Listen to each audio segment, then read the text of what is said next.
परवेज़ मुशर्रफ 11 अगस्त 1943 ते नई दिल्ली में उर्दू ॻाल्हाईंदड़ घराणे में अखि खोली।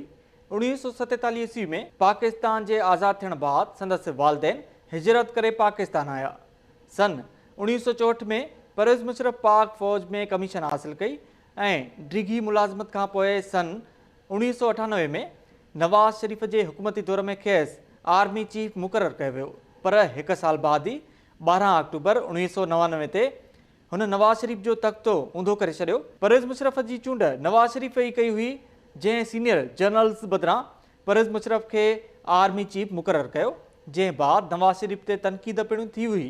परवेज़ मुशर्रफ ऐं नवाज़ शरीफ विच में लाॻापन जी ख़राबी कारगिल मामलो हो, जंहिं तां नवाज़ शरीफ जनरल मुशर्रफ के तब्दील करणु चाहियो त मुशर्रफ संदसि इक़्तिदार ते ही कब्ज़ो करे वरितो।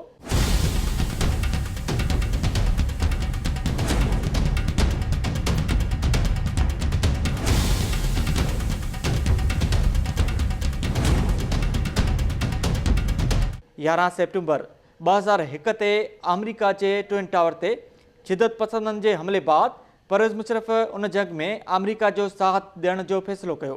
अप्रैल 2002 में रेफरेंडम कराइण खां पोइ परवेज़ मुशर्रफ पाकिस्तान जो सदर मुक़ररु थियो। साल 2004 में आइन में 17वीं तरमीम ज़रिए वधीक 5 सालनि लाइ पाण खे सदर चूंडायो। परवेज़ मुशर्रफ जो हुकूमती दौर अदलिया सां इख़्तिलाफ़नि सां भी भरपूर रहियो। सन 2007 में परवेज़ मुशर्रफ इफ्तिखार चौधरी के नज़रबंद कयो त समूरे मुल्क में एहतजाज शुरू थी विया। कुछ महीनन बाद परवेज़ मुशर्रफ इस्लामाबाद के लाल मस्जिद में ऑपरेशन कयो, जंहिंमें 100 खां वधीक माण्हू मारिजी विया हुआ। 2007 में नवाज़ शरीफ ऐं अॻूणी वज़ीर आज़म बेनज़ीर भुट्टो जलावतनी ख़त्म करे पाकिस्तान मोटिया त मुशर्रफ दौर के ख़ात्मे की शुरुआत थी। मुशर्रफ पंहिंजे इक़्तिदार जो मुद्दो वधाइण लाइ मुल्क में इमरजेंसी लागू कई, पर फेबरवरी 2008 में संदसि हिमायत याफ़्ता पार्टी पार्लियामानी चूंडूं हाराए वई।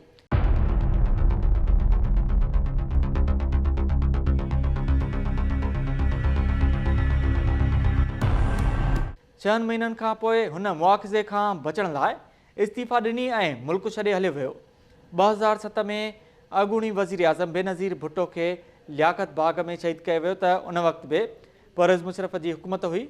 परवेज़ मुशर्रफ ते इल्ज़ाम हो त हुन बेनज़ीर भुट्टो खे घुर्बल सिक्योरिटी फराहम न कई हुई। 2018 में गॾियल क़ौमुनि जे हिकु इंक्वायरी में भी परवेज़ मुशर्रफ ते इल्ज़ाम हयो वियो त हुन बेनज़ीर भुट्टो जी सिक्योरिटी में कोताही कई, जॾहिं त शहीद बेनज़ीर भुट्टो क़त्ल केस में पिणु परवेज़ मुशर्रफ जो नालो शामिल हो। आइन मुअत्तल करण के फ़ैसिले ते परवेज़ मुशर्रफ ख़िलाफ़ गद्दारी जो केस दाख़िल कयो वियो।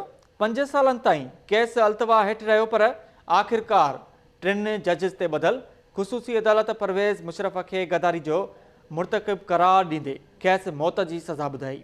मार्च 2013 में परवेज़ मुशर्रफ ड्रामाई अंदाज़ में पाकिस्तान वापसि वरियो ऐं चूंडुनि में हिस्सो वठण जो ऐलान कयो, पर संदसि पार्टी आल पाकिस्तान मुस्लिम लीग के बुरी तरह शिकस्त थी।